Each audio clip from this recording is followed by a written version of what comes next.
மேடையில் அமர்ந்திருக்கும் திரையுலக சொந்தங்களுக்கும், கிள்ளி மாப்பிள்ளையின் வெற்றிக்கு உறுதுணையாக இருந்த தொழில்நுட்ப கலைஞர்களுக்கும், பத்திரிகை ஊடக மீடியா நண்பர்களுக்கும் வணக்கம். கிள்ளி மாப்பிள்ளை என்னுடைய இளமை காலங்களில் கிள்ளியும் கோழியும் தான் பின்னி படைஞ்சு விளையாடியது. என்னுடைய படிப்புக்கு தடை போட்டாலும் நடிப்புக்கு விதை போட்டது என்று சொல்லலாம். அது தான் கராத்தே சிலம்பம்லாம் கற்றுக்கிட்டு ஸ்டண்ட் நடிகராக வந்தேன். முதல்ல இந்த படத்தினுடைய தயாரிப்பாளருக்கும் இயக்குனருக்கும் ஒரு நன்றியை சொல்லிக்கிறேன். ஏன்னா நாங்கள் நடிக்கிற காலகட்டங்களில் 2010 அந்த காலகட்டங்களில் இவர் வடிவேலு குரூப்பு, இவர் விவேக் குரூப்பு அப்படின்னு சொல்லி பிரிப்பாங்க. ஒரு சில இடங்களில் நடந்திருக்கும். பட் அந்த வடிவேல் சார் குரூப்பையும் விவேக் சார் குரூப்பையும் இந்த கிள்ளி மாப்பிள்ளையில் ஒன்றாக இணைத்து எல்லோருக்கும் வாய்ப்பு கொடுத்த தயாரிப்பாளருக்கும் இயக்குனருக்கும் இந்த நேரத்தில் மனமார்ந்த நன்றியை தெரிவித்துக் கொள்கிறேன். ஏன்னா அப்படி ஒரு காலகட்டங்கள் இருந்தது, அதை உடைச்சாரு. இந்த கிள்ளி மாப்பிள்ளையில் எப்படி ராமர் பாலம் கட்டுவதற்கு அனுமான் ஒரு துணையாக இருந்தாரோ, அந்த அனுமானுக்கு நாங்கள் ஒரு துரும்பாக இந்த கிள்ளி மாப்பிள்ளையை தயாரித்திருக்கும் அனுமான் பிக்சர்ஸுக்கு நாங்கள் ஒரு துரும்பாக உள்ளே நுழைந்து இதன் பிறகு அவர் அடுத்தடுத்து தயாரிக்கும் படத்திலே ஒரு கரும்பாக இருக்க ஆசைப்படுகிறோம். அடுத்தடுத்து தயாரிக்கும் படத்திலே நாங்களும் இருப்போம் என்று சொன்னதற்கு தயாரிப்பாளருக்கு நன்றி. ஒரு சின்ன ஒரு சந்தோஷத்தை இந்த படத்தில் நடந்த விஷயத்தை ஒரே நிமிஷத்தில் நான் பகிர்ந்துக்கிறேன். ஏன்னா எல்லா படத்தை பற்றி சொன்னாங்க, நான் இதில் நடந்த சம்பவத்தை பற்றி பகிர்ந்துக்கிறேன். ஏன்னா நான் ஒரு 25 வருஷத்தில் ஒரு 250 படத்துக்கு மேலே நடிச்சிருப்பேன். பல படங்களில் கும்பலில் கூட நிற்கிறதுக்கு நீ தகுதி இல்லை, வெளியே போகிறான் அப்படின்னு துரத்தின காலங்கள் உண்டு. பல படங்களில் சாப்பிடும் போது தட்டை பிடிங்கிட்டு நீ அங்கே போய் நில்லு, நீ இங்கே போய் நில்லு, இந்த இடத்துல நீ நிற்கக்கூடாது அப்படின்னு சொன்ன காலகட்டங்கள் உண்டு. தட்டை புடுங்கினது, இந்த தட்டு தான் இந்த படத்தில் ஒரு மேட்டராக வருது, சம்பவமாக வருது. தட்டை புடுங்கின காலகட்டங்களில் ரொம்ப வருத்தப்பட்டிருப்பேன். பட் இந்த படத்தை பற்றி எனக்கு ஒரு 3-4 பேர் ஒரே ஒரு நேரத்தில் பேசினாங்க. எங்களுக்கு இந்த படத்தில் உங்களுக்கு ஒரு வாய்ப்பு இருக்குன்னு 4 பேர்த்தையும் நான் ஒரே மாதிரி தான் சம்பளம் சொன்னேன். ஏன்னா மாற்றி மாற்றி பேசுகிற பழக்கம் என்கிட்ட இல்லை. 4 பேர்த்தையும் ஒரே மாதிரி தான் சம்பளம் சொன்னேன். நடிப்பதற்கு காரைக்குடி போனேன். ஒரு நாள் பிளான் பண்ணியிருந்தாங்க. நான் நடித்தேன். எப்போவுமே மேக்சிமம் முடிஞ்ச வரைக்கும் ஒரே டேக்கில் விரும்பக்கூடிய ஒரு மனிதன் நான். ஏன்னா நான் வடிவேலு என்ற ஜாம்பாவனால் பட்டை திட்டப்பட்டவன் என்பதால் எந்த சூழ்நிலையும் ஒரே டேக்கில் பண்ணணும் அப்படின்னு ஆசைப்படுவேன் நான். இந்த படத்தில் ஒரு நாள் பிளான் பண்ணியிருந்தாங்க. அது ஹாஃப் டேலியாக முடிஞ்சு வச்சு. அதுக்கு காரணம் கேட்டால் இயக்குனரும் கேமராமேனும் கோஆர்டினேட்டரும் தான் காரணம். அவங்க பிளான் பண்ணாங்க, ஷார்ட்டை பிரித்தாங்க. இப்போ டிஜிட்டல் வந்ததுக்கப்புறம் என்ன ஆச்சுன்னா, எல்லா ஷார்ட்லையும் எல்லா டைலாக்கையும் பேசி பேசி பேசி பேசி டைம் வேஸ்ட் பண்ணுவாங்க. ஆனால் இதில் அப்படி அமையல. இந்த ஷார்ட்டுக்கு இந்த டைலாக் போதும், இந்த ஷார்ட்டுக்கு இந்த டைலாக் போதும் அப்படின்னு சொல்லி பிரித்ததுனால ஒரு நாள் பிளான் பண்ணது ஒரு ஹாஃப் டேலியாக முடிஞ்சு வச்சு. 2 மணிக்கு நான் கிளம்புறேன். இல்லைங்க வெயிட் பண்ணுங்க நாங்கள். இல்லை சார் நீங்கள் பணத்தை பேமெண்ட் அன்றைக்கி ஜிபேயில் அனுப்பிச்சிடுங்க, நான் ஆஃபீஸ் போய் லாட்ஜுக்கு போகிறேன்னு சொன்னேன். வெயிட் பண்ணுங்கன்னு சொன்னாங்க. எதுக்காக வெயிட் பண்ண சொல்கிறாங்கன்னு ஒரு சந்தேகமாக இருந்தது. ஒரு 1/2 hour கழித்து ஒரு தாம்பாள தட்டு வந்தது. தாம்பாள நிறையா பழங்கள் வந்தது. அந்த பழத்து மேலே நான் நடிப்பதற்காக பேசப்பட்ட பணம் வந்தது. ஒரு தாம்பாள தட்டில் ஆப்பிள், ஆரஞ்சு, மாதுளம் பழமெல்லாம் வச்சு எப்படி நீலாம் இந்த இடத்துல சாப்பிடக்கூடாதுன்னு தட்டை புடுங்கினாங்களோ, அதே முத்துக்காலைக்கு இந்த படத்தில் நடித்ததுக்காக அதே தாம்பாள தட்டில் ஆப்பிள், ஆரஞ்சு, மாதுளம்பழம் வச்சு நான் நடித்ததுக்காக பணத்தையே வச்சு நான் கொடுக்கும்போது அவ்வளோ சந்தோஷமா இருந்தது. ஜெயிச்சுட்டா முத்துக்காலை, 25 வருஷம் நீ எதுக்கு தான்டா போறான்னு. எங்க ஆல்கஹால் அனானிமஸ்ல ஒரு வார்த்தை சொல்லுவாங்க, இறைவா எங்களுக்கு மாற்ற முடியாது, ஏற்றுக்கொள்ளும் மனப்பக்குவம் மாற்ற முடியாது. எனக்கு அந்த நேரத்தை தட்டை பிடுங்கினாங்க. அதை நான் யார்த்தையும் சொல்ல முடியாது. அவமானப்பட்டு வெக்கப்பட்டு வெளியில தான் போனேன். மாற்றக்கூடியதை மாற்றும் துணிவும் இதை ஒன்னால மாற்ற முடியும்டா. நாளைக்கு நீ ஷூட்டிங் போனா ஒரு சேர் எடுத்து போட்டு நீ உட்கார்ந்த இடத்துக்கே அவனுக்கு தட்டை கொண்டு வந்து கொடுத்து சாப்பாடு வைக்கிறதுக்கு நீ தான்டா முயற்சி பண்ணணும். மாற்றக்கூடியதை மாற்றும் துணிவும், இறைவா எங்களுக்கு மாற்ற முடியாத ஏற்றுக்கொள்ளும் மனப்பக்குவத்தையும் மாற்றக்கூடியதை மாற்றும் துணிவும் அப்படின்னு சொல்லி எங்கள் ஆல்கஹால் அனானிமஸ் ஒரு வரி வரும். அந்த மாதிரி இந்த படத்தில் என்னை கொடுத்து அருமையான சீன் கொடுத்தாங்க. ப்ளஸ் அதுக்கேற்ற சம்பளம் கொடுத்தாங்க, அதுக்கேற்ற மரியாதையும் கொடுத்தாங்க. அதனால் இந்த படத்தினுடைய இயக்குனருக்கும் தயாரிப்பாளருக்கும் இதில் பணிபுரிந்த அனைத்து தொழில்நுட்ப கலைஞர்களுக்கும் மனமார்ந்த நன்றியையும் வாழ்த்துக்களையும் தெரிவித்துக் கொண்டு இந்த கிள்ளி மாப்பிளை வெற்றி பெற வேண்டும் என்று மனமாற வாழ்த்துகிறேன். நன்றி, வணக்கம். நன்றி அண்ணா, நன்றி. எல்லாருக்கும் வணக்கம்.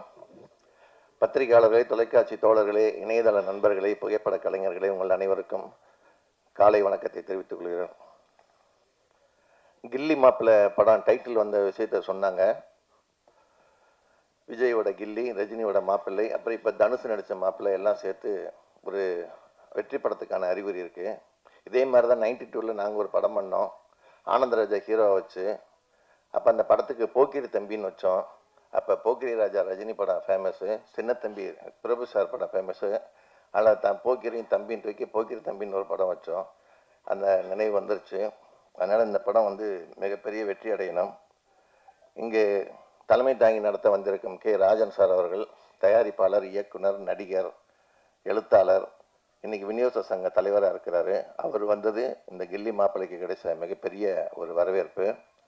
அதே மாதிரி பேரரசர் வெற்றிப்பட இயக்குனர், இன்றைக்கி தமிழ்நாடு திரைப்பட இயக்குனர் சங்கத்தின் செயலாளராக இருக்கிறாரு. அவருக்கும் நம்ம இந்த நேரத்தில் இந்த நிறுவன சார்பில் நன்றியை தெரிவிச்சுக்கலாம். அதே மாதிரி ஏற்கனவே இங்கே போன வி.சி. குகநாதன், அவர் 5 முதல்வரையில் பார்த்தவர். அவர் அவசர வேலை, எப்பயுமே போக மாட்டார். அந்த மாதிரி ஏதோ ஃபோன் அர்ஜென்ட்டாக கிளம்பிட்டார். அதனால் அவருக்கும் நன்றி தெரிவிச்சுக்கலாம். அதே மாதிரி டி.டி. ராஜா, கோடியில் ஒருவன், ஹிட்லர், ராஜவம்சம் படம்லாம் பண்ண ப்ரொடியூசரு, அவருக்கு நன்றி தெரிவிச்சுக்கலாம். இப்போ சி.வி. குமார் இங்கே இருக்கிறாரு. பிசாட் 1, 2, 3, 3 படம் பண்ணி ஒரு சக்ஸஸ் ப்ரொடியூசராக இருக்கிறாரு. ஸோ ஜெயித்தவங்க, வெற்றி பெற்றவங்க எல்லாமே இங்கே வந்திருக்குது பெரிய விஷயம். அதே மாதிரி தயா பன்னீர்செல்வம், இவர் ரியாதி ஹாண்டட் ஹவுஸ்னு ஒரு படம் பண்ணார். இப்போ அக்யூஸ்னு ஒரு படத்தில் 2 ஹீரோவில் ஒரு ஹீரோவை பண்ணி அந்த படம் ரிலீஸ் ஆகிடுச்சு. ஸோ அதனால் அடைமொழி கொடுக்கும்போது நான் தான் சொன்னேன், அந்த கம்பெனி பேரை போட்டுங்க, என்ன இல்லாட்டி அக்யூஸ் பண்ணி சொல்லுவோம்னு கூப்பிட ஆரம்பிச்சிருவாங்க அப்படின்னு சொல்லி தயா பண்ணி சொல்லுவோம்னு மாற்றி விட்டோம், கம்பெனி பேரை வச்சுங்கன்ட்டு. அதே மாதிரி ஜாக்வார் தங்கம், இந்த சிறுமுகலிட்ட படங்களுக்கு எப்போ கூப்பிட்டாலும் நைட்டில் கூப்பிட்டா கூட காலையில் வந்துடுவார், காலையில் கூப்பிட்டா ஈவினிங் வந்துடுவார். அவருக்கும் நன்றி தெரிவிச்சுக்கலாம். இந்த சாங்கெலாம் நம்ம பார்த்தோம், ட்ரெய்லரும் பார்த்தோம். முதல்ல இந்த கேமராமேனுக்கு ஒரு கைத்தட்டி பாராட்டு தெரிவிச்சுக்கணும் நம்ம. ஏன்னா அது பார்க்கும்போதே எப்பயுமே ஒரு கேமராமேன்ட்ட தான் ஒரு படத்தை எவ்வளோ ரிச்சாக கொண்டு வரணுங்கிறதுல இருக்குது. அதே மாதிரி டான்ஸ் மாஸ்டருக்கெல்லாம் நம்ம ஒரு கைத்தட்டி பாராட்டு தெரிவிச்சுக்கலாம். இந்த டயானா பேசும்போது சொன்னாங்க, அந்த சாங்கை ரசித்து எடுத்தேன்னு சொன்னாங்க.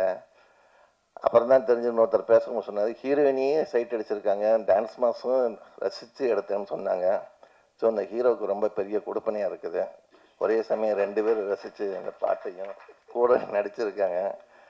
திவ்யா, ஹீரோயினி பேர் திவ்யான்னாங்க. திவ்யாங்கிற பேர் சினிமாலையும் சரி வெளியிலையும் சரி ரொம்ப ஃபேமஸ்ஸு. ஸோ அவங்களுக்கு கேரளாவிலேருந்து வந்திருக்கிறாங்க. அவங்க இந்த சாங்லலாம் ஆடும்போது பார்த்திங்கன்னா ரொம்ப தாராள மனசு அவங்களுக்கு. நல்லாவே காஸ்டியூம்ஸ் நல்லா போட்டு நல்லா பண்ணியிருக்காங்க. ஸோ அது தயாரிப்பாளருக்கு கிடைச்ச மிகப்பெரிய ஒரு வரப்பிரசாதம்னு நினைக்கிறேன். ஆனால் எடிட்டர் தான் நம்ம கொடுத்து வச்சார், கூட பக்கத்தில் க்ளோஸ்அப்பில் பார்த்துருப்பார் எல்லாத்தையும். இந்த சாங் எழுதின நீங்கள் இந்த படம் டைரக்டர் பார்த்தீங்கன்னா பத்மராஜன் சரி, பி.வி. குமார், நம்ம கார்த்திக் 3 பேருமே பார்த்தீங்கன்னா சாங்கு அவ்வளோ ஒரு விறுவிறுப்பாக இருக்கும். இந்த முதல் சாங்கில் டூயட் சாங்கில் ஒரு வரி வரும், மெல்லிசையும் இடியும் கூட,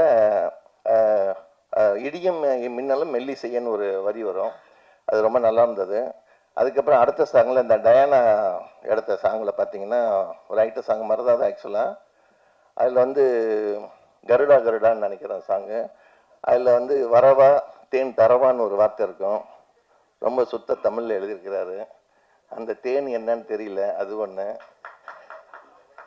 தயாரிப்பாளர் ரசித்து தட்டுறாரு. அப்புறம் 3ஆவது சாங்கில் அந்த குத்துப்பாட்டில் அச்சு வெள்ளம் போல ஒன்றை பிச்சு தின்னவான்னு ஒரு வரி வரும். ரொம்ப ஹீரோயினை பார்த்து எழுதின மாதிரியே கார்த்திக் எழுதியிருக்கிறாரு. அதனால் ஆனால் இந்த இவர் சந்தர்போஸ் சாரோட மைத்துனர் பி.வி. குமார். ஸோ அதனால் சினிமா மியூசிக் எப்படிங்கிறது அவருக்கு நீக்க நிறைஞ்ச ஒரு விஷயம், நல்லா பண்ணியிருக்கிறாரு. சாங் எல்லாமே ரொம்ப ஸ்பீடான சாங்கு. அதே மாதிரி இந்த போலீஸை பற்றின ஒரு சாங்கு முதல் தடவையாக ஒரு பாசிட்டிவாக அந்த சாங் இது ஒன்று தான் நினைக்கிறேன். ஏன்னா படங்கள்லேயே நம்மளை வில்லனாக காட்டுறோம், ரியல்லி நிறைய வில்லனை பார்க்குறோம். ஆனால் இவங்க வந்து ரொம்ப பாசிட்டிவாக எழுதி ஒரு உத்வேகத்தை உண்டு பண்ணியிருக்காங்க. ஆக்சுவலாக காவல்துறையில் இருக்கும் அத்தனை பேர் இந்த படத்தை இந்த சாங்குக்காகவே படம் பார்க்கணும். ஏன்னா அந்தளவுக்கு நல்லா இருக்குது அந்த வரிகள்லாம். அதுக்கே இந்த பாராட்டு தெரிவிச்சுக்கலாம். அதே மாதிரி தயாரிப்பாளர் மீனா வெங்கடாசலம், பிஏ ஆர்ட்ஸ்னு ஒரு கம்பெனி இருக்குது, பஞ்சு அருணாசலத்தோட இது. அவங்க அதில் வரும். இப்போ மீனா பஞ்சு அருணாசலம்னு வரும். இப்போ அதுக்கப்புறம் மீனா வெங்கடாசலம் வந்திருக்கிறாரு. ஸோ பிஏ ஆர்ட்ஸ் மாதிரி நிறைய ஆர்டிஸ்ட்டை வச்சு நிறைய படம் எடுத்து இந்த படம் மிகப்பெரிய நிறைய படங்கள் எடுக்கணும். ஒரு தயாரிப்பாளர் நல்லா இருந்தாருன்னா ஒரு 100 குடும்பம் நல்லா இருக்கும். அதனால வந்து படத்தில் நடிக்கிறவங்களும் சரி, இப்போ நடித்தவங்க அத்தனை பேருமே வந்து ஒரு தயாரிப்பாளரை பாராட்டுறாங்கன்னா ஒரு தயாரிப்பாளர் எந்த அளவுக்கு அவங்ககிட்ட ஒரு நல்லா பழகியிருப்பார், பேசின சம்பளத்தை கொடுத்துருப்பாரு. இது நபிகள் நாயகம் சொன்ன மாதிரி ஒரு வேர்வை காயம் கூலி செஞ்சவனோட வேர்வை காயும் முன்னமே கூலியை கொடுத்துடணும்னு சொல்லி வரும். அது மாதிரி ஒரு நடந்திருக்கிறாரு. அதில் ஒட்டுமொத்த டீம் வந்து இந்த அளவுக்கு பாராட்டுறாங்கன்னா அது ஒன்றுமே தயாரிப்பாளருக்கு கிடைச்ச மிகப்பெரிய பெருமை, ஒரு வரப்பிரசாதம். இந்த மாதிரி படங்களை வந்து ரிலீஸ் செய்கிறதுக்கு நிறைய பேர் வருவாங்க. நல்ல ஆட்களை நீங்கள் தேர்வு செய்யுங்க. இன்றைக்கி வந்து 26 விதமான வியாபாரம் இருக்குது சினிமாவில். அந்த 26 விதமான வியாபாரத்தை கரெக்டாக செய்யணும். நீங்கள் அக்ரிமெண்ட்டு போடும் போதெல்லாம் ரொம்ப கேர்ஃபுல்லாக அக்ரிமெண்ட்டை போட்டு அந்த படத்தை வெளியில் கொண்டு வரதுக்கான வழியை பாருங்கள். தெரியலன்னா கேட்டாவது தெரிஞ்சுக்கோங்க. இப்போ சிவி குமார்லாம் இருக்கிறாரு. இப்போ அடுத்து தமிழ் திரைப்பட தயாரிப்பாளர் சங்கத்தில் சிவி குமார் வந்து பொருளாளருக்கு போட்டி போடுறாரு. அதே மாதிரி தயா பன்னீர்செல்வம் இணை செயலாளருக்கு போட்டி போடுறாரு. நான் துணைத் தலைவருக்கு போட்டி போடுறேன். டிடி ராஜா செக்ரட்டரிக்கு போடுறாரு. ஸோ இது மாதிரி எல்லாருமே வந்து கொஞ்சம் விஷயம் தெரிஞ்சவங்களாம் இருக்கிறாங்க. நீங்கள் அதெல்லாம் கேட்டுக்கலாம். எனி டைம் ஃபோன் பண்ணி நீங்கள் விசாரிக்கலாம். கொஞ்சம் கைடன்ஸ் கிடைக்கும் உங்களுக்கு. இதை விட பெருசு வந்து நம்ம ராஜன் சார் இருக்கிறாரு. எல்லா செக்டாரும் தெரிஞ்சவர். நீங்கள் ஒன்றும் இல்லை, நீங்கள் கூச்சப்படாமல் போய் பேசுனீங்கன்னா எது எப்படி பண்ணலான்னு சொல்லி தருவாங்க இந்த வியாபார விஷயங்களை. ஸோ இந்த கில்லி மாப்பிள்ளை வந்து மிகப்பெரிய வெற்றி அடைஞ்சதுன்னா சிறு முதலீட்டு பட தயாரிப்பாளருக்கு மிகப்பெரிய வரப்பிரசாதமாகும். அதை வந்து யூடியூப்பில் இருக்கிறவங்க இன்றைக்கி எல்லாமே மொபைலில் தான் பார்க்குறாங்க ஜனங்க. யூடியூப்புக்காரங்க எல்லாருமே இந்த படத்தை வந்து பெரிய ஒரு பப்ளிசிட்டி கொடுத்து ஜனங்களை திரையரங்கு கொஞ்சம் வர்ற மாதிரி நீங்கள் பண்ணீங்கன்னா அது இந்த படத்துக்கு கிடைச்ச மிகப்பெரிய ஒரு கிஃப்டாக இருக்கும். தயாரிப்பாளருக்கு ரொம்ப சந்தோஷமாக இருக்கும். இந்த படம் மிகப்பெரிய வெற்றி அடைய எல்லாம் வல்ல இறைவனை வேண்டி விடைபெறுகிறேன். நன்றி, வணக்கம். இந்த படத்தோட பிஆர்ஓ வெங்கட் அவர்களுக்கு பேரரசார் அவர்களை சால்வை நீக்குமாறு கேட்டுக்கொள்கிறேன். வருகை தந்திருக்கும் திரையுலக ஜாம்பவான்கள் அவர்களுக்கும் அவர்கள் அனைவருக்கும் என்னுடைய மனமார்ந்த நன்றிகள். பிரஸ் மீடியா அனைவருக்கும் என்னுடைய நன்றிகள். என் பேர் விவேக் சின்ராசு. மறைந்த சின்ன கலைவாணர் விவேக் சார் கூட நிறையா படங்கள் பார்த்துருப்பீங்க. பட் இந்த படத்தில் வந்து ஒரு பெரிய ஒரு காமெடி போர்ஷன். அது எப்படி ஃப்ரெண்ட்ஸ் படத்தில் வடிவேல் சார் காமெடி நேசமணின்னு வருமோ அந்த மாதிரி இதில் ஒரு போர்ஷன் வருது. ஒரு 20 மினிட்ஸ் அந்த காமெடி நான் ஸ்டாப்பாக போகும். அதில் ஒரு முக்கிய இதுவாக பண்ணியிருக்கேன். எல்லாருமே சிரிக்கிற அளவுக்கு இருக்கும். நான் பண்ணதுக்காக சொல்லலை, அந்த போர்ஷன் அந்த மாதிரி அந்த படத்திலே மிகப்பெரிய பலமாக இருக்கும். என்னுடைய இயக்குனர் ரொம்ப எப்படின்னா ரொம்ப ஒரு நட்புக்கு இலக்கணமானவர். ரொம்ப நாள் பேசிகிட்டே இருப்போம். சார் இந்த படத்தில் நீங்கள் பண்ணுறீங்க ஒரு காமெடி அப்படின்னு சொல்லி அதை கொடுத்துருந்தாங்க. அதை ரொம்ப சிறப்பாக தான் பண்ணியிருக்கோம். அடுத்து தயாரிப்பாளரை பற்றி ஒரு சில வார்த்தைகள் சொல்லணும். ரொம்ப ஒரு பாசமான தயாரிப்பாளர், வெகுளித்தனமான ஒரு தயாரிப்பாளர். அவருக்கு என்னென்னா ஒரு பழைய படங்களில் எப்படி காமெடி ஆர்டிஸ்ட் மொத்த பேரும் நிறையா பேர் ஒரு காமெடி படத்தில் இருப்பாங்க அப்படின்றதுனால இதில் அந்த மாதிரி பண்ணணுன்ட்டு எல்லாரையும் கூப்பிட்டு அது ரொம்ப இப்போ ஒரு சந்தோஷமாக பெருமையாக சொல்லிக்கார். என் படத்தில் இவ்வளோ காமெடி ஆர்டிஸ்ட் நான் கொடுத்துருக்கேன், 42 காமெடி ஆர்டிஸ்ட் அப்படின்ற மாதிரி ஃபுல்லாக சொல்லுவார். அடுத்த படத்தில் இப்படி தான் பண்ணுறீங்க பாரு. பட் அவருடைய நல்ல மனசுக்கு ரொம்ப நன்றி. ஏன்னா இன்றைக்கி இருக்கிற காமெடி ஆர்டிஸ்ட்டுகளை வந்து யாரும் பெருசாக யூஸ் பண்ணிக்கிறது இல்லை. நாங்களாம் கொஞ்சம் மீடியம் இதில் தான் இருக்கோம். வர்ற இயக்குநர்கள்லாம் நீங்கள் மீடியாக்கள்லாம் கொஞ்சம் எங்களை பற்றியெல்லாம் எழுதி கொஞ்சம் எல்லாருக்கும் வாய்ப்பு வர மாதிரி இருந்தால் நல்லாயிருக்கும். அதனால் இப்போ சீரியல் பக்கம்லாம் கொஞ்சம் ஃபோக்கஸ் பண்ண வேண்டிய நிலைமையில் இருக்கும். படங்களுக்கு வந்துட்டு கொஞ்சம் மீடியாக்கள் சப்போர்ட் பண்ணுங்கள். மறுபடியும் எல்லாருக்கும் என்னுடைய நன்றியும் வாழ்த்துக்களையும் கூறிக்கிறேன். அந்த படம் மிகப்பெரிய வெற்றி அடையணும். நன்றி நன்றி நன்றி நன்றி மிஸ்டர். வணக்கம். இந்த ஆடியோ லஞ்சுக்கு வருகை தந்த அனைத்து பெரியவர்களுக்கும் என் நண்பர்களுக்கும் என் பணிவான வணக்கங்களை சமர்ப்பிக்கிறேன். இந்த கில்லி மாப்பிள்ளை திரைப்படத்துக்கு ஆடியோ விழாவுக்கு வருகை தந்திருக்கும் என் பெரியவர்கள் அனைவருக்கும் என் வணக்கங்கள் தெரிவிக்கிறேன். அது சமயம் இந்த கில்லி மாப்பிள்ளை நடித்த அனைத்து காமெடி நடிகர்களுக்கும் என் மனமார்ந்த வாழ்த்துக்கள் தெரிவித்துக் கொள்கிறேன். டயானா மேடம் ஒரு பாட்டுக்கு சாங் பண்ணியிருந்தாங்க, சாங்க்கு ஒரு பாட்டு பாடியிருந்தாங்க, டான்ஸ் பண்ணியிருந்தாங்க. ரொம்ப சூப்பராக இருந்துச்சு. ஆனால் நாங்கள் கொஞ்சம் மிஸ் பண்ணிட்டோம், பரவாயில்ல. அடுத்தது நாங்கள் அதை யூஸ் பண்ணிக்கிறோம். அதே மாதிரி இந்த காமெடி நடிகர் அனைவருக்கும் என்னோட அடுத்த படம் கதை எழுதிட்டேன். அந்த கதையில் எல்லாத்தையும் யூஸ் பண்ணிக்குவேன், எல்லாத்தையும் நடிக்க வைக்கிறேன். ஒரு 300 பேர் நடிக்க வைக்கணும்னு முடிவு பண்ணி வச்சுருக்கேன். கண்டிப்பாக நடிக்க வைப்பேன். நடிகர்கள் அனைவருக்கும் என்னோட வேண்டுகோள், நீங்கள் நல்லா நடிங்க, நான் எதிர்பார்க்குறேன், நான் உங்களை நல்லா கொண்டு வரணும்னு ஆசைப்பட்றேன். அதே மாதிரி எங்கள் டைரக்டர் சார் பத்மநாபன் சார் வந்து மாசாணி பண்ணியிருக்காரு. அதுக்கு பிறகு என்னை வந்து ஒரு படம் பண்ணலான்னு கேட்டார். நான் அவருக்கு நான் அந்த படத்தை கொடுத்தேன். அவர் நல்லா பண்ணி கொடுத்துருக்காரு. அது மட்டும் இன்றி அடுத்த படத்துக்கும் அவருக்கு நான் கதை எழுதி வச்சுருக்கேன். அது ஓகேனா அவர் பண்ண சொல்லியிருக்கேன், கேட்டிருக்கேன், இன்னைக்கு கூட கேட்டிருக்கேன். நல்லா பண்ணுறேன். இங்கே என்னோட சிறப்பு விருந்தினராக வந்த எங்கள் அனைவருக்கும் என்னோட கோடிக்கணக்கான நன்றியை தெரிவித்துக்கொண்டு என் படம் வெற்றி பெறுமாறு வாழ்த்துமாறு பணியோட கேட்டுக்கொள்கிறேன். மீடியா நண்பர்களுக்கும் எங்கள் படத்துக்கு நல்ல ப்ரொமோஷன் பண்ணி எங்கள் படத்தை வெற்றி பெற்று எங்கள் இந்த காமெடி நடிகரெல்லாம் திரும்பவும் நான் போட்டு செய்யறதுக்கு எனக்கு வாய்ப்பு கொடுக்கணும்னா இந்த படம் நல்ல மாதிரி ஓடணும். இந்த படம் நல்ல மாதிரி ஓடணும்னா கண்டிப்பாக நான் அந்த மாதிரி செய்வேன். 300 பேர்த்த போட்டு படம்னு வச்சிருக்கிறதுனால எனக்கு ஒரு வாய்ப்பு கொடுங்க. வாய்ப்பு கொடுத்து அடுத்த படம் படத்துக்கு வாய்ப்பு கொடுங்க. அனைவருக்கும் நன்றி, வணக்கம் சார். நன்றி. நன்றியோடு கலந்த வணக்கத்தை தெரிவிச்சுக்கிறேன்.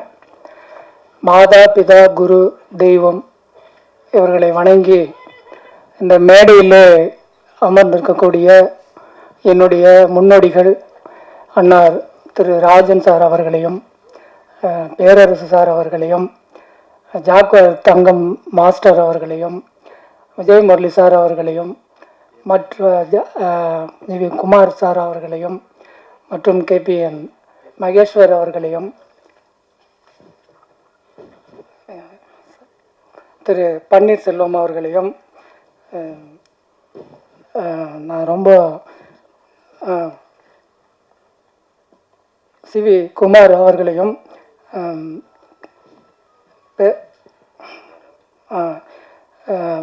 குகுநாதன் சார் வந்துட்டு போனார்.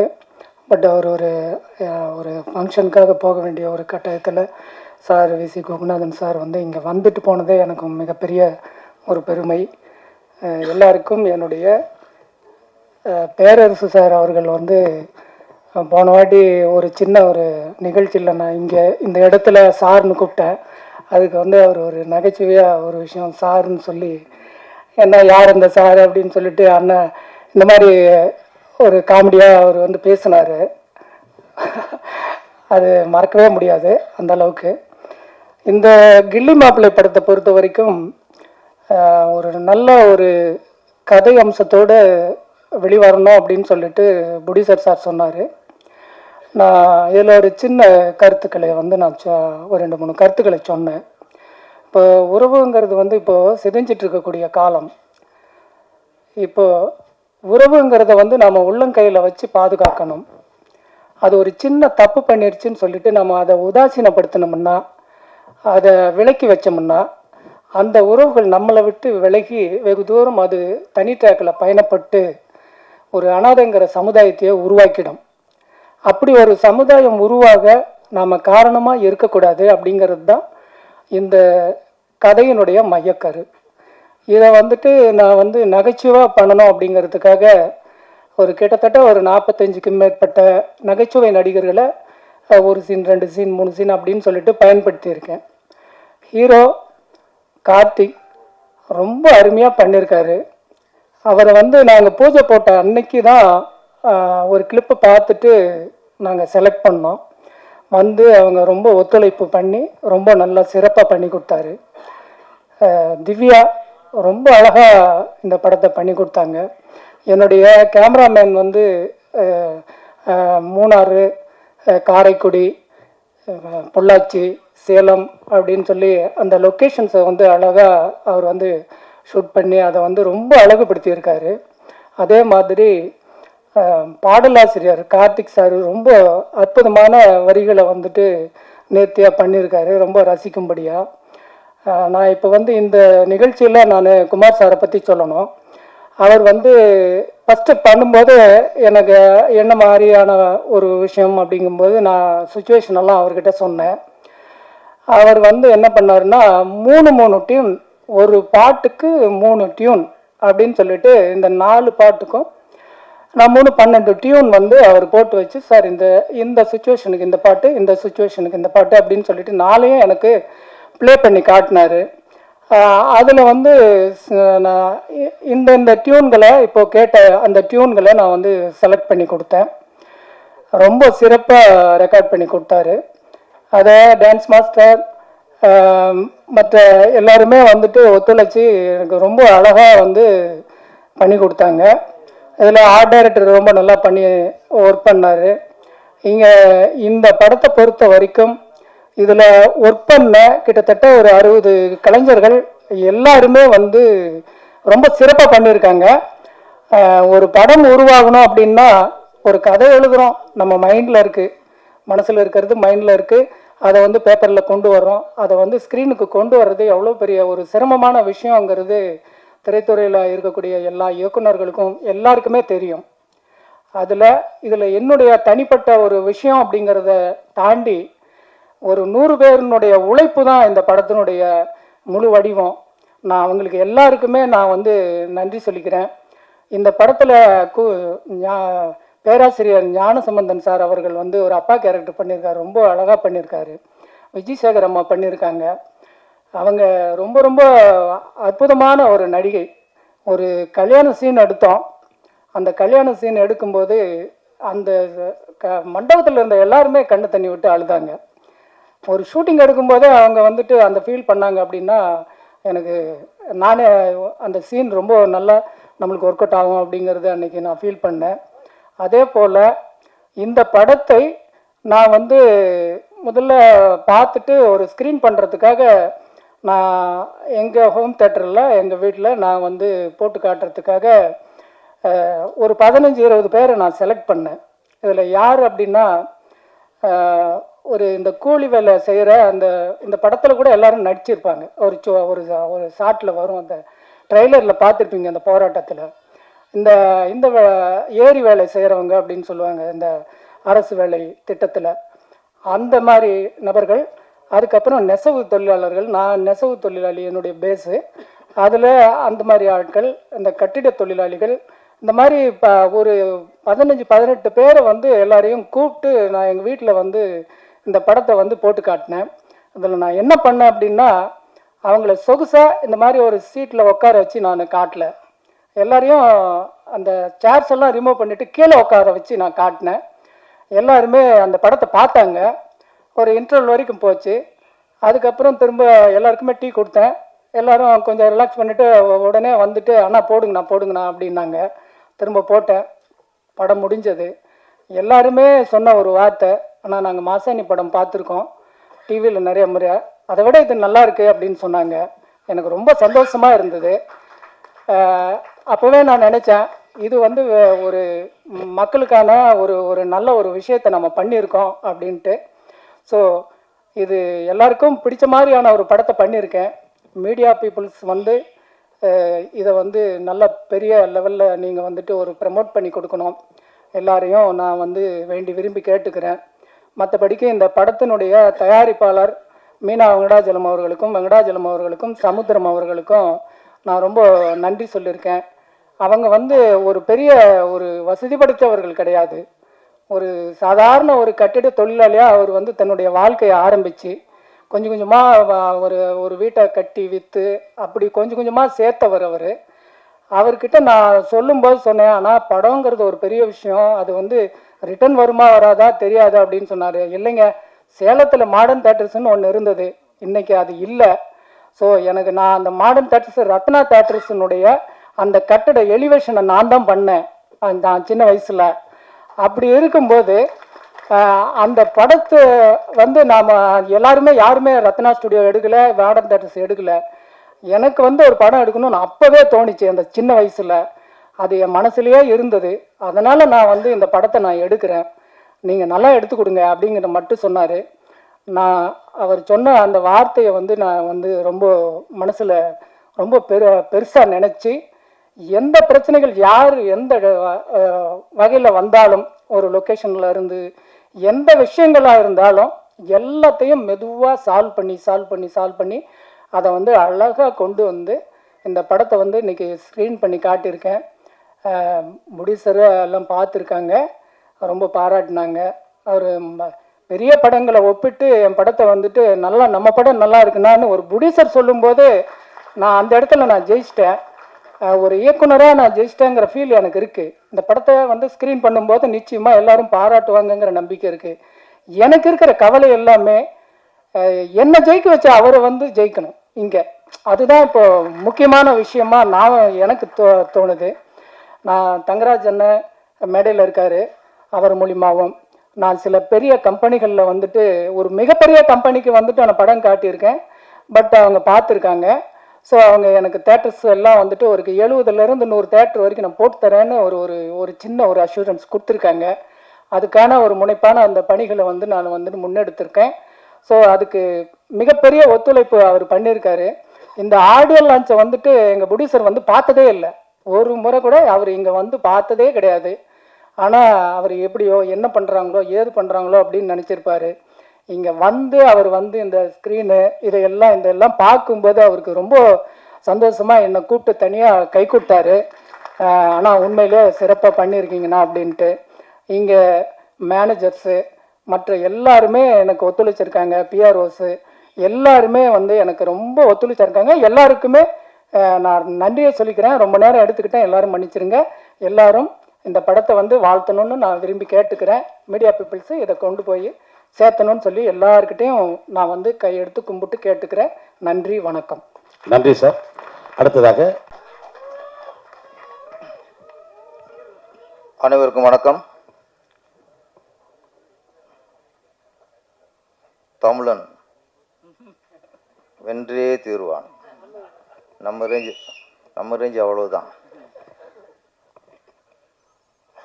ஜாக்குவார்த்தங்க மாஸ்டரு அவ்வளோ சவுண்டாக சொல்கிறாருன்னா தமிழன் வென்றே தீர்வான்னா இங்கே உள்ளது கேட்குறதுக்கு இல்லை, இங்கே சொல்ல கன்னியாகுமரி அங்கே வரைக்கும் கேட்கணும். அதுதான் ஒவ்வொரு தமிழுக்கும் அது கேட்கணும். ஜாக்குவார் தங்கம் என்ன நினைக்கிறாரோ அதை ஒவ்வொரு தமிழும் நினைக்கணும். தமிழன் வென்றே தீர்வான். ஓகே மாஸ்டர், உங்கள் பக்கம் தான் நானும் தமிழனை ஜெயிக்க வைப்போம், வெல்ல வைப்போம், தமிழ் நம்ம ஜெயிப்போம். Okay okay. இங்கே வந்து துணைத் தலைவர் கிளம்பிட்டாரு. ஆமாம், விஜயமுரளி சார் சாங்கு அவர் தான் அணுவாக வரிகளை ரசிச்சிருக்காரு. ஆமாம், நம்மோட சில பேரை விட்டுட்டோம். அவருக்கு இந்த மாதிரி சாங்லாம் அவர் ரொம்ப திருக்குறளுக்கு விளக்குரை எழுதுகிற மாதிரி இந்த மாதிரி சாங்கு விளக்குரை எழுதுறது அவரை விட யாருமே இல்லை. ஆமாம், அவருக்கு தீனி போட்ட மாதிரி கவிஞர் கார்த்திக் எங்கள் மாதிரி ஆளுக்கு தீனி போட்டிருக்கே. நாங்களாவது இலை மறைவாது காய் மறைவாக எழுதுவோம். இவர் இலையும் மறைக்கல காயும் மறைக்கலை, போட்டு தாக்கிட்டாரு. இதுதானே ஆசைப்பட்ட பழகுமாரங்கிற மாதிரி ஒரு வாய்ப்பு கிடைச்சு. ஏன்னா இப்போல்லாம் படத்தில் சாங்கே அதிகமாக இருக்கிறது இல்லையா. அப்படி இருந்தால் கூட ஏதோ பேக்ரவுண்ட் சாங்கு தீம் சாங் இப்படி போயிடுது. இப்போ கவிஞர்களுக்கு ஒரு சிச்சுவேஷன் கிடைக்கிறதே பெரிய விஷயம். அது இந்த மாதிரி சிச்சுவேஷன் கிடைக்கிற பெரிய விஷயம். இது என்ன சாங் சொல்ல, கிளிலுக் சாங் அதுக்கு பேர். ஆமாம், வச்சு செஞ்சிட்டார் கவிஞர். அதில் சில வரிகள்லாம் நான் சொன்னேன், ஓப்பன் டாக் தான், ஓப்பன் லிரிக்ஸ் தான். குத்திக்கப்பா உரலை கொண்டா, இதுக்கு என்னத்தை சொல்லுங்க, எவ்வளோ பெற்று எவ்வளோ. அதான் விஜயகுமார் சார் இவ்வளோ நேரம் பேசி பார்த்ததில்ல. நான் அவ்வளோ பேசி போயிடுவார், ஏதாவது குட்டி பேசிடுவார், அது குட்டி மறந்துட்டார். ஆமாம், அந்த அளவுக்கு சாங் 2 சாங் ஃபஸ்ட்டு காலையிலே பேங்கு கிக்கு ஏற்றிட்டாங்க. அப்படியே ராஜன் சார்லாம் இவ்வளோ நேரம் உட்கார்றாரு இல்லை, அந்த சாங்கு கொடுத்த கிக்கிலே ஃபுல் டே உட்காண்டார்.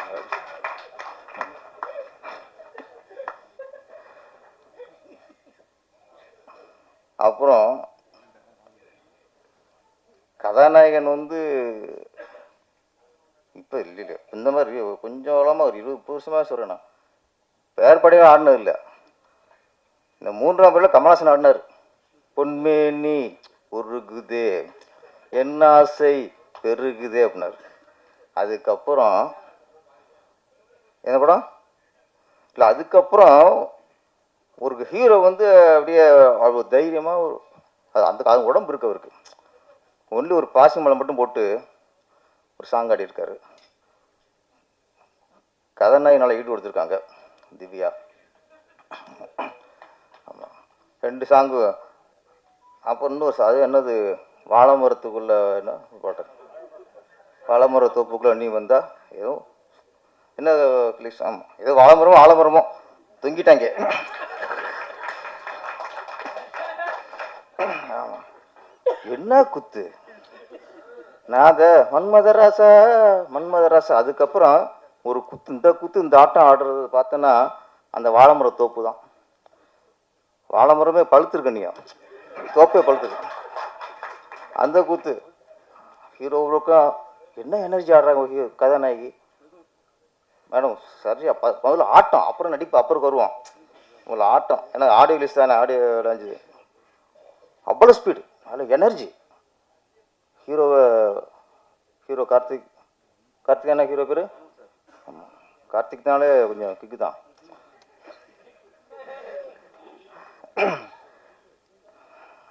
ஹீரோ கார்த்திக் சொன்னாங்க இப்போ அவர் வந்து பெரிய ஹீரோக்கெலாம் 2 போட்டிருக்காங்கன்ட்டு. அதுக்கு ஆடியோ லான்ச்சுக்கு அவருக்கு 2 போட முடியாதுல்ல, வந்திருக்கணும். அவர் என்னதான் இருந்தால் கூட அவங்க ஒரு ஃபஸ்ட்டு படம் ராஜன் சார்லாம் வந்து வாழ்த்துறாரு, ஜாக்கிரதங்க வாழ்த்துறாரு, யூசி குணா சார்லாம்.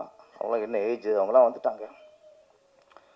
கொஞ்சம் பார்த்துக்கணும், காரணம் சொல்லக்கூடாது, காரணமே தேவையில்லை. இன்றைக்கி கேள்வி இங்கே வரும், ஏன் கதாநாயகன் வரல கேள்வி. இது வந்து அவங்களுக்கான ப்ரொமோஷன் தான். இந்த இன்னைக்கு வந்து சபையில் உட்காந்துருந்தா அந்த ஹீரோவுக்கு பெரிய ப்ரொமோஷன் தாங்க. இத்தனை மீடியாக்கள் அவங்களுக்கு எங்களை பார்த்து போர் அடிச்சிருக்கோம், சில ஆஃப் பண்ணிடுவாங்க பண்ணிட்டாங்கன்ட்டு. அவங்க இப்போ ஹீரோயினை புதுசாக வரவங்கள அவங்களுக்கு கொஞ்சம் ரிலீஃபாக இருக்கும்ல. ராஜன் சார் என்னையும் ஜாக்கிரதங்க வந்து இப்படி ஜூம் போடுவீங்களா நீங்கள்?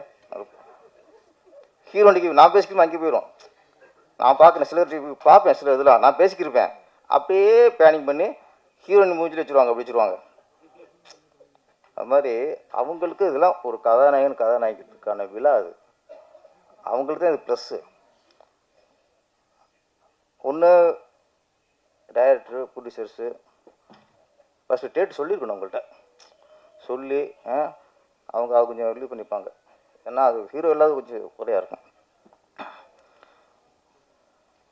அப்புறம் இயக்குனர் பத்மராஜா ஏற்கனவே மாசாணி ஹிட்டு கொடுத்தவர். நான் அவரை பார்க்கும்போதெல்லாம் இவரா டைரக்டர்னு பார்ப்பேன், இவரா டைரக்ஷன் பண்ணியிருக்காரு அப்படின்ட்டு. ஏன்னா அப்படி ஒரு ரொம்ப எளிமையான ஒரு ரொம்ப உருவம், அது ரொம்ப சாஃப்டான கேரக்டரு. இப்போ நான் திருப்பாச்சியில் முடிச்சுட்டு அடுத்தலாம் போகும்போது என்னை திருப்பாச்சி நம்பவே இல்லை, என்னெல்லாம் இவரா அப்படிம்பாங்க. அப்போலாம் நமக்கு ரொம்ப சாஃப்டாக இருக்கு. ஆமாம், நீங்கள் தான் பரவாயில்ல சினிமா இருக்கீங்க, அவர் தான் டேரக்டருமா இருக்கார். அவர் நல்லா கருத்து சொன்னார். உறவுகள் வலுவோடு இருக்கணும், உறவுகள் நல்லா இருக்கணும் அப்படின்னா சிறு சிறு குறைகள் இருந்தால் கூட நம்ம அதை விட்டு கொடுத்து அரவணைச்சிக்கணும். அது இன்னைக்கு இல்லை. இன்னைக்கு ஒரு சின்ன தப்புன்னா கூட தூம் தூக்கி போட்டுறது போச்சு. குடும்ப உறவுகள்லாம் போச்சு. ஒரு நல்ல விஷயத்த சொல்லியிருக்கீங்க. அப்புறம் கவிஞர் கார்த்திக் அவர்கள் உண்மையிலேயே காவல்துறை பெருமைப்பட வேண்டிய ஒரு சாங். ஒவ்வொரு வரியும் காவல்துறையை பெருமைப்படுத்துச்சு. ஆமாம், அதில் நீங்கள் சொன்னதில் நீங்கள் காவல்துறையில் 80% 20% தான் அப்படி இருக்காங்க. இன்னும் 80% வரணும். சாங்லாம் டெய்லி காலைல ஜீப்பில் போகிறாங்களே, இதை கேட்டு போங்க சொன்னோம். கொஞ்சமாவது உறுத்தும். அட இப்பெல்லாம் நம்ம இல்லையோ, இப்படிலாம் போலீஸ் இருக்கணுமோ அப்படின்ட்டு. அதவளைக்கு நல்ல காவல்துறையை முழுசாக எப்படி இருக்குங்கிறத கரெக்டாக சாங்கில் சொல்லியிருந்தீங்க. எப்படி காமத்தை சொன்னீங்களோ அதே மாதிரி காவல்துறையும் சொல்லிட்டீங்க. காவல்துறையும் உங்களுக்கு கைவந்த கலையாக இருக்கு.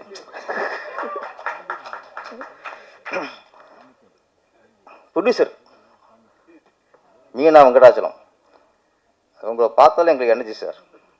ஏன்னா நான் நிறைய ஆடியோ லான்ச் வரோம்ல, அதில் ப்ரொடியூசரை வந்து ஒரு முகமலர்ச்சியாக ஒரு ஒரு ஒரு ஒரு புத்துணர்ச்சியோட உங்களுக்கு தான் பார்க்குறோம். என்ன காரணம் எங்கள் டைரக்டர் இல்லாமல் நீங்கள் யாரும் மகிழ்ச்சியாக இருக்க முடியாது. நீங்கள் மகிழ்ச்சியாக இருக்கிறதுக்கும் இல்லை நீங்கள் ஆமாம் வார்த்தை சொல்லக்கூடாது, மகிழ்ச்சியாக இருக்கும் இல்லை கொஞ்சம் டல்லாக இருக்கும், அது நாங்கள் தான் காரணம். கரெக்டாக சொன்னார். மனைவி இயக்குனர் வந்து மனைவி மாதிரி இறைவன் மனைவி அமைவதெல்லாம் இறைவன் கொடுத்த வரம். அது குடும்பத்துக்கு கணவன் அமைவதும் அவங்களுக்கு கொடுத்த வரம் தான். மாற்றி இருக்கும். என்னை பொறுத்த வரைக்கும் என்னென்னா, அண்ணன் வெங்கடாச்சலம் அண்ணன் இருக்கார். இந்த படம் மட்டும் திரும்பவும் படம் பண்ணணுங்கிற நோக்கத்தில் இருக்கார். அது காரணம் என்னென்னா, இந்த படம் சிறப்பாக அமைஞ்சு முடிஞ்சிருக்கு. நீ ரிலீஸ் ஆகிறது ஓடுறது அடுத்த விஷயம். அவர் வார்த்தை சொல்கிறாருன்னா, அப்போ இந்த படம் முடிக்கும் வரைக்கும் அவருக்கு இது வரைக்கும் எந்த பிரச்சனையும் இல்லை. உங்களை அழகாக கொண்டு வந்திருக்காங்க சார். இதுதான் சார் வேணும். ஃபஸ்ட்டு ஒரு இயக்குனருக்கு அழகு, ஒரு தயாரிப்பாளரை புரிந்து தயாரிப்பாளருக்கு நம்ம எந்த ஒரு லாஸ் உண்டாக்கக்கூடாது, முடிஞ்ச வரைக்கும் செலவை குறைச்சி அவர் கரெக்டாக கொண்டு வரணுங்கிறது தான் இயக்குனர் முதல் கடமை. அதை வந்து பத்மராஜன் பண்ணியிருக்காரு. இன்றைக்கி நம்ம எல்லாம் சொல்கிறோம், சினிமா சரியில்லை, சின்ன பொண்ணு சரியில்லை, பெரிய பொண்ணு சரியில்லை. சினிமாக்காரங்க சரியில்லை சார். சினிமாக்காரங்க சரியாக இருந்தால் சினிமா சரியாக இருக்கும். ஒரு இயக்குனர் வந்து நம்ம நம்பி ஒரு பிடிச்ச பணம் போகிறாரு அப்படின்னா முழு பொறுப்பு ஏற்றுக்கணும். அவருக்கு எந்த வகையிலும் காசு உண்டாக்கக்கூடாது, பிளானிங் பண்ணணும், தேவையில்லா செலவு இருக்கக்கூடாது. இதெல்லாம் இயக்குனர் கதை, திரைக்கதை, வசனம், டைரக்ஷன் இது பொறுப்பு இல்லை, அது தொழில். பொறுப்புங்கிறது நம்ம நம்பி பணம் போட்ட பிடிச்சிருக்கு, நம்ம கரெக்டாக இருக்கோமா, அது அப்போ இயக்குனர் அங்கே கரெக்டாக இருக்கணும். ஒரு இயக்குனர்கிட்ட நம்ம கால் ஷீட்லாம் கொடுத்து காசு வாங்கிட்டோம், சம்பளம் வாங்கிட்டோம். சம்பளம் நடிகர், நீ சொன்ன டேத்துக்கு ஷூட்டிங் ஸ்பாட் போறியா, ஷூட்டிங் முடிகிற வரைக்கும் இருக்கியா, கரெக்டாக இயக்குனருக்கும் தயாரிப்பாளருக்கும் கரெக்டாக ஒத்துழைக்கிறியா? அப்போ ஒரு நடிகர் வந்து ஒரு பிடிச்ச சம்பளம் வாங்கிட்டா நீ கரெக்டாக போகணுங்க. அப்போ நடிகர் இங்கே சரியாக இருக்கணும். மியூசிக் டைரக்டர், ஃபைட் மாஸ்டர் எல்லாருமே நம்ம கரெக்டாக இருக்கணும் சார். ஃபஸ்ட்டு முதல்ல தொழிலுக்கு துரோகம் பண்ணுறவன் நல்ல கலைஞனாக இருக்கவே முடியாது, இருக்க முடியாது. எனக்கு என்ன வேலையோ அதை நான் கரெக்டாக பார்த்தா தான் நான் நல்ல கலைஞன். அப்போ சினிமாங்கிறது என்ன? சினிமா சரியில்லை என்ன? எது சினிமா? இயக்குனர் சினிமா, தயாரிப்பாளர் cinema, music director cinema, fight master cinema, நடிகர் சினிமா, நடிகை சினிமா, தியேட்டர் ஓனர் சினிமா, எல்லாம் சினிமா. எல்லாரும் சரியாக இருந்தால் சினிமா சரியாக இருக்கும். இங்கே சினிமா யாரும் சரியில்லை, ஒருத்தர் ஏமாத்த பார்க்குறான். அதே மாதிரி ப்ரொடியூசரும் நீங்கள் சம்பளத்தை என்ன வேணாலும் குறைச்சி பேசிக்கிங்க. ஒருத்தன் 3 லட்சம் கேட்குறோமா, நீங்கள் 1 லட்சத்துக்கு குறைச்சி பேசுங்க, ஆனால் கரெக்டாக கொடுத்துருங்க சார். நீங்கள் சரியாக இருக்கணும் சார். ஃபஸ்ட்டு சம்பளத்தை குறைச்சி பேசுறது ப்ரொடியூசர் கடமை. ஏன்னா அது வியாபாரம், அது தொழில். கேட்குற மட்டும் தான் கொடுத்தீங்கன்னா நீங்கள் ஓட்டாண்டி ஆயிடுவீங்க. கேட்க மட்டும் கொடுக்கக்கூடாது, ஆனால் குறைச்சி பேசணும். குறைச்சி பேசிட்டா கொடுத்துட்றோம். நான் 8 படம் பண்ணியிருக்கேன். இப்போ சொல்கிறேன், 3 ப்ரொடியூசர் தான் நான் பேசின சம்பளத்தை கொடுத்துருக்காங்க. நிறைய ப்ரொடியூசர் இன்னும் பேரண்ட்ஸ் சரி கொடுக்கல, விட்டாங்க. நீங்கள் குறைச்சி பேசுங்க. அப்போ தயாரிப்பாளரும் சரியாக இருக்கணும், இயக்குனரும் சரியாக இருக்கணும், மியூசிக்கரும் சரியாக இருக்கணும், கேமராமனும் சரியாக இருக்கணும். எல்லாம் கேமராமேனா அவருக்கும் பொறுப்பு இருக்குது.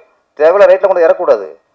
இந்த சீனுக்கு இந்த இடம், இந்த லொக்கேஷன், இந்த ரூமு எத்தனை லைட்டு தேவைப்படும், அத்தனை லைட்டும் கொண்டு வரணும்.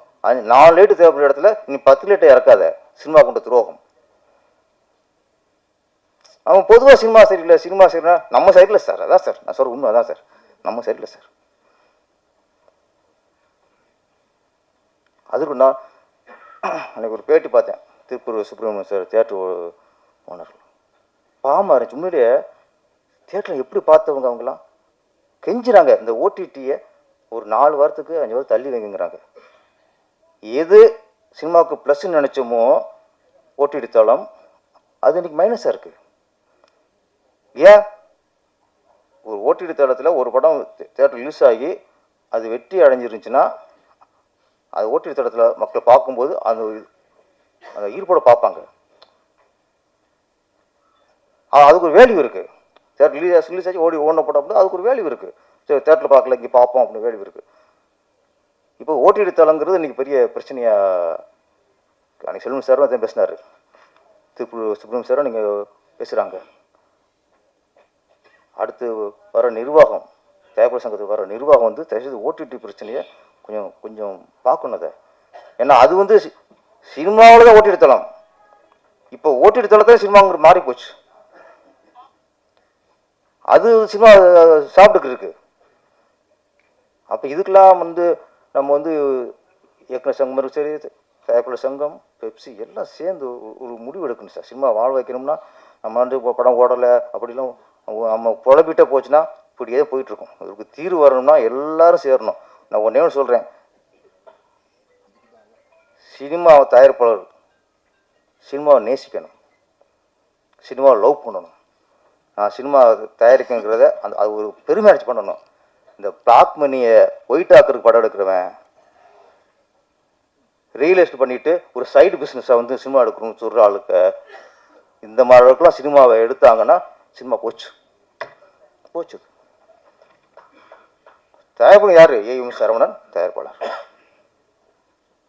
கவிதாலயா அது கம்பெனி, அது தயாரிப்பாளர்கள். ஜெமினி எத்தனை கம்பெனிலாம் இருந்துச்சு. அவங்களாம் சினிமாவை தவிர வேறு எதுவுமே இருக்காது. சினிமா சினிமா சினிமா சினிமா எடுக்கிறோம், சினிமா ரிலீஸ் பண்ணுறோம், வெற்றியை பார்க்குறோம். இதானே அவங்களுக்கு வேற என்ன இருந்துச்சு. இன்னைக்கு நிறைய பேர் சைடு பிஸ்னஸாக சினிமாவுக்கு வரும்போது தான் இந்த சினிமாவோட சரிவுக்கு காரணம். ஒரு படத்தை எடுத்துகிட்டு இன்னைக்கு ஒரு 100 ப்ரொடியூசர் வராங்கன்னா அதில் 80 ப்ரொடியூசர்ஸு அந்த ஒரு படத்தோட போயிடறாங்க. இது மிகப்பெரிய உண்மை. சிலர் இங்கே நடக்கிற சூழ்நிலைகள் அந்த பிரச்சனை பார்த்துட்டு ரெண்டாவது எடுக்கிறதே இல்லை. இன்னைக்கு இன்றைக்கி சொல்கிற அடுத்த எடுக்கிற சொல்கிறோன்னா நல்ல யூனிட்டில் நல்லா ஒரு படம் நிறையா பண்ணியிருக்காரு. அதனால் சந்தோஷம் சொல்கிறாரு. நீங்கள் அடுத்த படம் கண்டிப்பாக இந்த படம் வெற்றி அடையணும், மீண்டும் தொடர்ந்து உங்களை மறு ஆளுக்கு படம் எடுக்கணும் சார், லவ் பண்ணுங்கள் சார், சினிமா லவ் பண்ணுங்கள் சார், லவ் பண்ணி சினிமா எடுங்க சார். இந்த கில்லி மாப்பிள்ளை யாரும் சொல்லிட்டாங்க, கில்லி ரெண்டுமே பாசிட்டிவ் தான். மாப்பிள்ளைங்கிறது என்னடா மாப்பிள்ளைன்னா இப்போது தவம் மாதவம், தவத்தோட ஒரு சிறப்பானதான் மாதவம். மன்னன் மாமன்னனா மன்னனோட பேரரசனாக இருக்கலாம். மனிதன் மாமனிதன், சிறந்த மனிதன். நகரம் மாநகரம். இந்த மா சேர்ந்தாலே அது பெருசாகும். பிள்ளை அப்படிங்கிறது பெத்த பிள்ளை, மாப்பிள்ளைங்கிறது பெத்த பிள்ளையோட சிறந்த பிள்ளை, பெத்த பிள்ளையோட மேலானவன். ஏன்னா தான் பெத்த பொண்ணுக்கு அவன் வாழ்க்கை கொடுத்துருக்கான். அதனால் மாப்பிள்ளைங்கிறது பிள்ளையை விட பெரியவன், சிறந்தவன்.